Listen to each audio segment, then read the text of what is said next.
Good morning, good afternoon, good evening, everybody, based on where you're based on the world, and welcome to this session, to our dialogue on the 15-minute city. My name is Carlo Ratti, I'm professor at MIT. We run a lab called Sensible City Lab, and today we'll talk about the 15-minute city together with Sally Capp, Lord Mayor of the City of Melbourne in Australia, with Matt Haig, Chair of the Executive Board at Mott MacDonald Group in the UK, and with Arunabha Ghosh, who's founder and CEO of the Council on Energy, Environment and Water in India. So just to begin, let's take a few minutes to talk about the 15-minute city. Well, the 15-minute cities have been talked about a lot over the past couple of years, especially in circles dealing with planning, with urban planning, with cities, in government. Like many things, many reputable things in the world, it has a French origin and name, La Ville du Quart d'Heure. It actually was theorized by Carlos Moreno and Anne Hidalgo, the mayor of Paris, over the past couple of years, especially during the pandemic, when we all hoped that our city were a bit closer to us.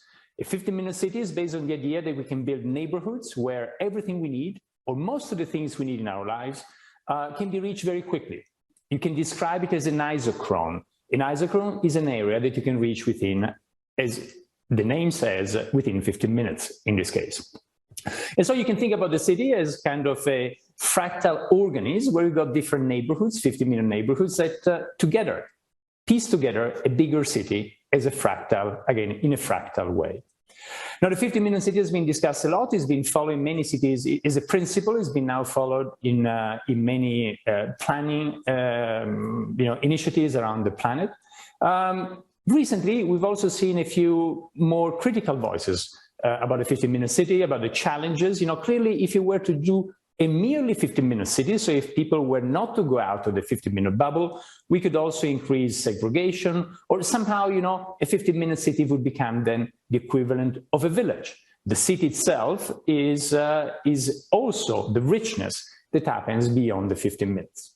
Having said that, that's just as a simple framing for the concept. Really, I wanted to start by asking Sally, Lord Mayor of Melbourne, as I said. Sally, your city, first of all, is usually in the top ranking globally in terms of quality of life. And your city has been promoting over the years a concept quite similar to the 15-minute city.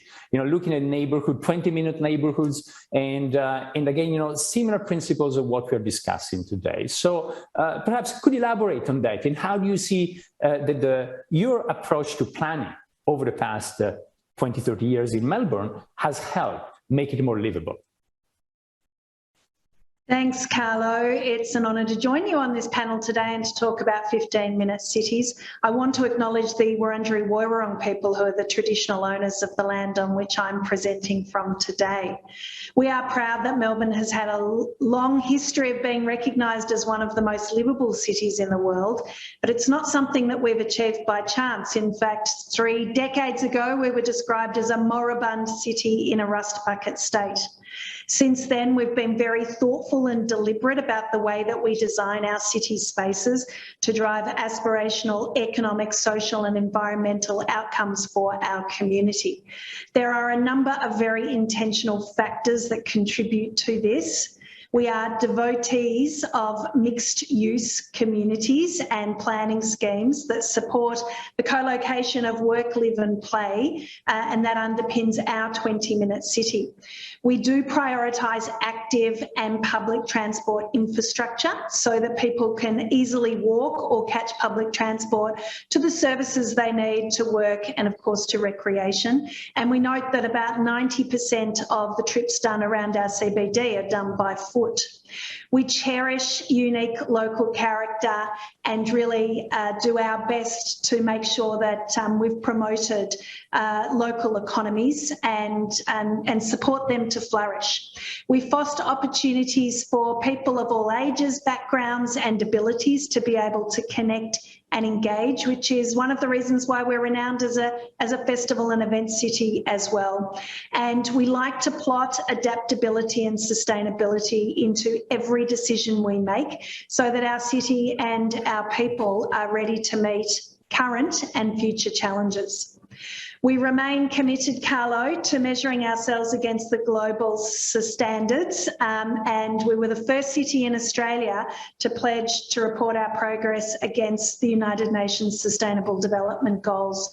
I was dismayed to read from the World Economic Forum that in 2020, the first year in a long time that we've seen a backward step in the achievement of the SDGs.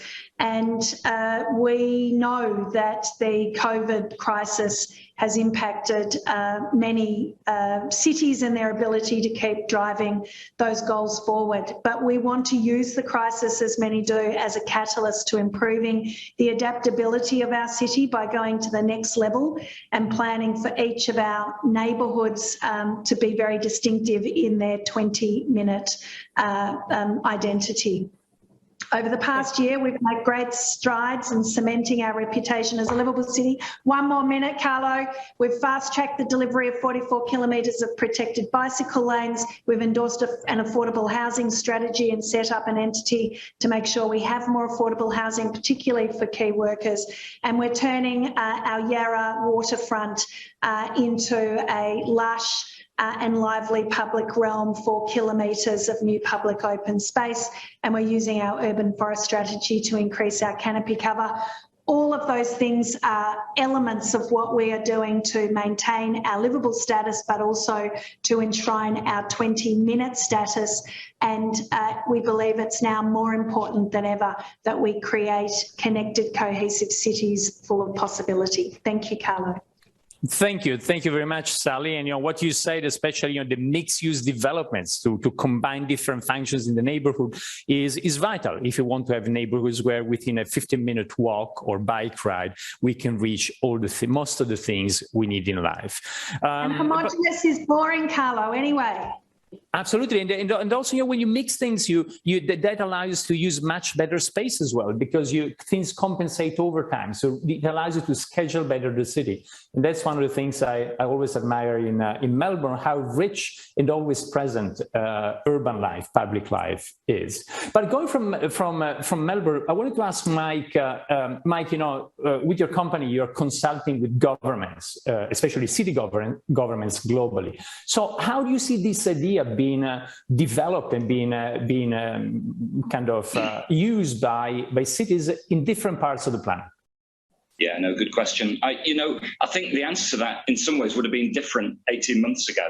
I do think that COVID has made a difference. People talk about pandemics as being great accelerators of trends that were already happening. And if you think of the climate emergency, if you think of social outcomes as a response to inequality, these things have all accelerated, I think, in the last 18 months. So that's good, because I think there's a driver. I think there's a very clear driver around 15-minute cities. We're seeing social outcomes coming to the fore in our clients' thinking, kind of all over the place. And and it's not always about the cities per se. It might be about improving resilience to physical impacts of climate change, that we're seeing across the globe in Southeast Asia, for example. Providing rapid public transport to less advantaged communities in places like Los Angeles. So I could give the list kind of goes on, but this social change thing, I think, is acting as a driver. I do think it's pretty clear that developing 15-minute cities requires a really deep and broad understanding of the sort of transformations that that might be maybe required, and that's not straightforward. It's complex, and certainly in our role as planners and engineers, making these transformations real really requires an in-depth understanding. And I do think, and I'll touch on data in a minute as well, but I think data is part of this, trying to make sense of that complexity. We've got a great advantage nowadays with digital technology to be able to use data to make sense of what's going on. Sally already talked about the merits of 15-minute cities, and I guess they're clear and they're well rehearsed. And of course, there's the big environmental and health benefits that they bring as well. But there are challenges, and Carlos, you touched on this. Carlo, you touched on this. There are real challenges. I think recognizing that local differences are fundamental is really important. And those differences from city to city, from country to country, but also, within a city, there isn't a 15-minute city kind of blueprint that will work everywhere. And so we really need to make sure that we treat each city, each neighborhood, each community in a different way. I think as we've been involved in this, there are some, kind of, despite the differences, there are some really important, useful kind of common goals. And again, I think these came out in the discussion about Melbourne. But I think firstly, livable and sustainable cities need to promote equality of access and opportunity from people from different sections of society. Maybe that's obvious, but it's not always easy to do. I think secondly, the pandemic has definitely highlighted the importance of building kind of social resilience around those social inequalities. And thirdly, I already mentioned the climate emergency and the demands that brings. We often hear people talk about building back better and building back greener. Certainly here in the UK, these are well rehearsed terms. But delivering on them is somewhat different. So I guess that as engineers and planners, we know that it's a massive challenge to transform already kind of densely populated cities and cities with kind of established land use and established transport systems. And I suppose we also recognise that there are real concerns that some of these models for planning can. They can do more harm than good. They can really alienate already marginalised communities. So any transformation really needs to take into account. It needs to take all these things into account and be planned carefully, and maybe done in an evolutionary sort of manner. I mentioned digital earlier, and one thing that we talk a lot about is a kind of triple access type model to developing 15-minute cities, where we're not just talking about kind of physical mobility and spatial proximity, but we're also talking about digital connectivity. And that's another reason why the pandemic has changed things a lot.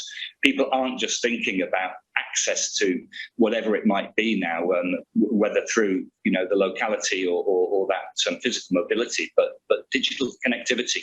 So that's something we could perhaps touch on at some point as well. So just to finish off, I mean, in the UK, we're working on with several cities in terms of creating this 15 or 20-minute cities. We're doing this with Birmingham at the moment. And there's no doubt that that Birmingham's a good candidate. There are many things that it has in its favour, including quite a dense transport network, which certainly helps. But all of those challenges that I've talked about in the last sort of 2 or 3 minutes have absolutely come to the fore. In terms of doing the consultation around Birmingham. So. This isn't straightforward. It's complex and requires a deep understanding of the cities, the communities, the neighbourhoods that you're working with. Thank you. Thank you, Mark. And just a quick thing, you talked about density. And if you look at Birmingham or Paris or, Melbourne, there's certainly critical density. Also, some of the cities traditionally were already organized around neighborhoods. But, do you think you could transform, say, Los Angeles with very low density, such a spread, such a sprawl? Could it be transformed into a 15-minute walking city? It's like I said, there's no blueprint, is there? I don't think there's any blueprint. I was talking. But do you think it's possible? But do you think it's possible? I think anything is possible as long as you recognise some of these key kind of goals around being careful that you promote equality and you don't actually generate inequality accidentally almost. So yes, I think you can do it, but I think you need to flex the model. I was talking to someone about London recently and how London actually is a whole series of specialist centres, the West End for media and the City of London for finance and so on. I think you need to sometimes work with what you've got rather than trying to impose what might feel like an ideal solution. Yeah, thank you, Mike. And well, Arunba, what about the global South? Your experience in India. How do you see the same concept being, viable in the global South, and also more generally, inequality can be a big issue. I'm thinking about some Indian cities, and so is it going to increase inequality if we think about cities with these kind of neighborhoods, and people stay mostly in the neighborhoods, but then the rich might stay more in one neighborhood, and the poor in another one. So, what's your take on it?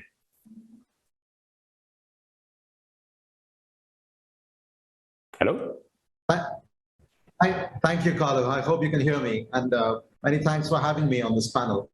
I think what you've touched upon is very important, because ultimately, whether it's a 15-minute city or a 50-minute city, it really depends on how you bring that diversity into where you live, where you work, and where you go for entertainment.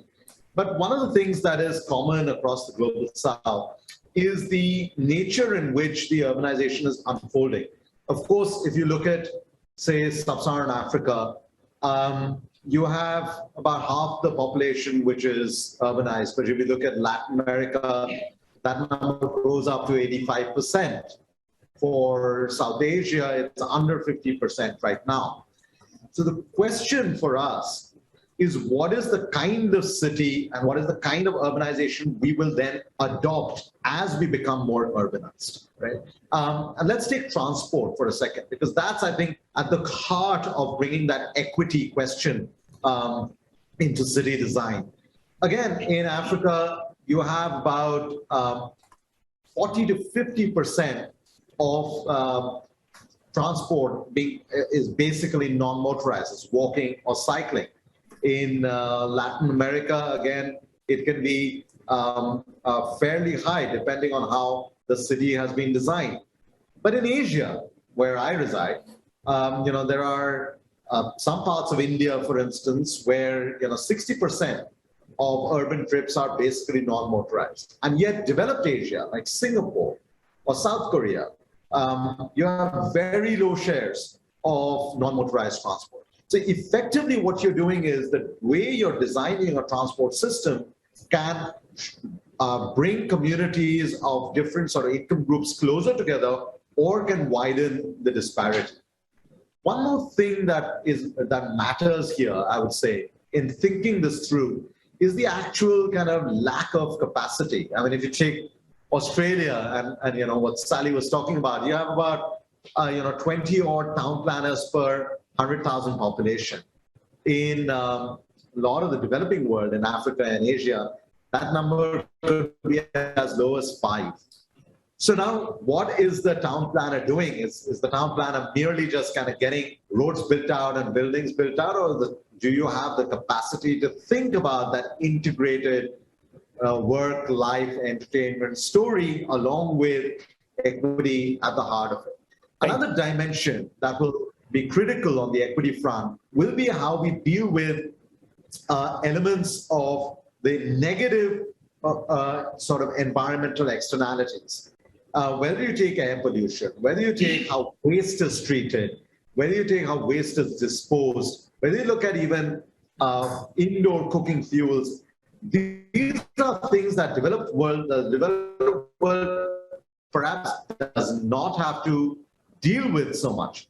But in the developing world, these have a big impact in the kinds of areas of the city that are more polluted than others, the kinds of population that are exposed to these negative externalities versus those who are living in greener enclaves. So I would simply say, if you focus on the transportation side, if you focused on building up the city planning capacity, and if we focused on mitigating those negative environmental externalities, then I think we can build 15-minute cities, but which are also more equitable than otherwise. Thank you. Thank you, Arunaba. There's a question from the audience I'm seeing here that I'd like to ask you. And, it's about how to remodel unplanned cities. And here I believe that the audience means, whoever asked the question means, informality. There's a lot of informality in the global South. So where do you start in that case? I think that's a very important question, especially on the last issue I talked about waste, right? There's a huge informal waste management system in many cities of the developing world. Now, if you just overnight replace it with a so-called, top-down model, then you're actually effectively kicking out, tens of thousands of people out of employment and not necessarily guaranteeing a cost-optimal approach. Now, how do you bring that into your city planning? That goes to the heart of how you build a circular economy in the developing South, right? Yeah. So how does kind of more advanced technology for waste management integrate with a very labor-intensive waste collection system, right? Which does not exclude an entire part of the city or of the city's workforce. Thank you. So I think, again, it cannot be only an engineered solution. It has to be a lot more collaborative and consultative. Thank you. Thank you. I would say somehow it seems to me you're saying you need to embrace informality and then from there try to upgrade and improve the city. We got a couple of minutes, still a couple of minutes. There's another question for the audience I'd like to ask. Maybe this can be shared between Mike and Sally. And the question is, what are the barriers to implementing the 15-minute city?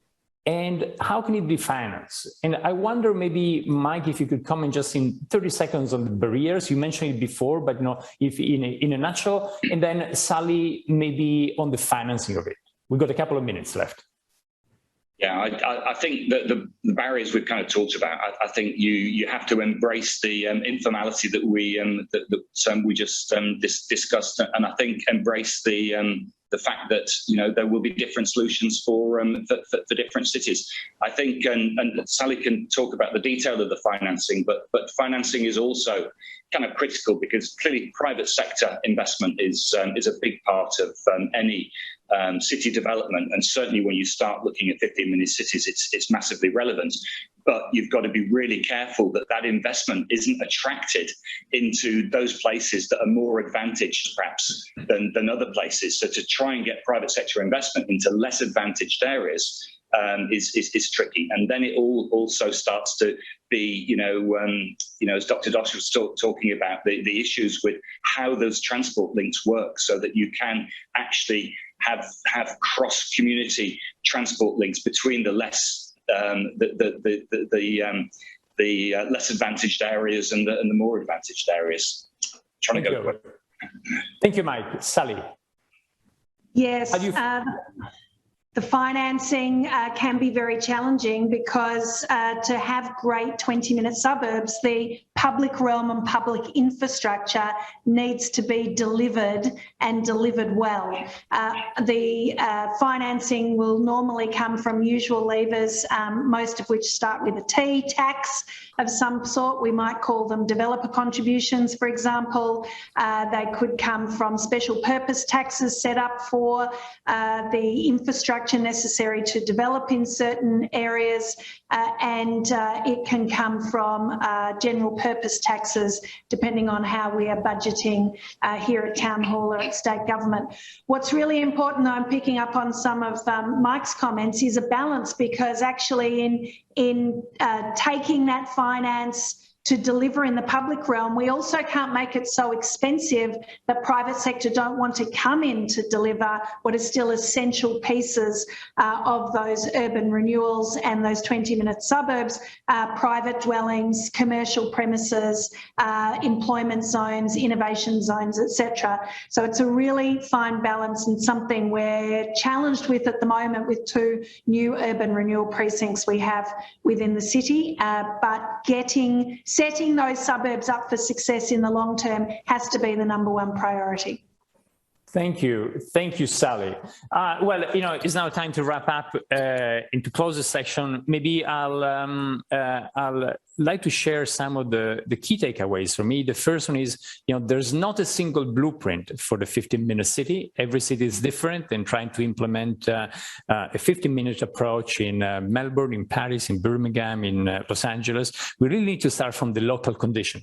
The second thing that came up is infrastructure is key. So this is about waste, it's about transport, it's about bicycle lanes. 15 minutes, as we said a few times today, is about a 15-minute radius by walking or cycling. We also need to pay attention to some of the risks. Primarily, if you just live inside a 15-minute bubble, well, we got all the risks of bubble, in particular the social segregation and all what comes with that. But it seems to me that overall, there's a broad consensus that if we take the 15-minute neighborhood approach, well, they can help make our cities more livable and lovable. So I'll stop here, and please join me to thank all of our distinguished panelists, Sally Capp, Lord Mayor of Melbourne, Mike Hague from Mott MacDonald, and Aruna Baghosh from the Council on Energy, Environment and Water in India. Thank you and have a wonderful day. Thank you. Thanks, everyone. Thank you. Bye, everyone.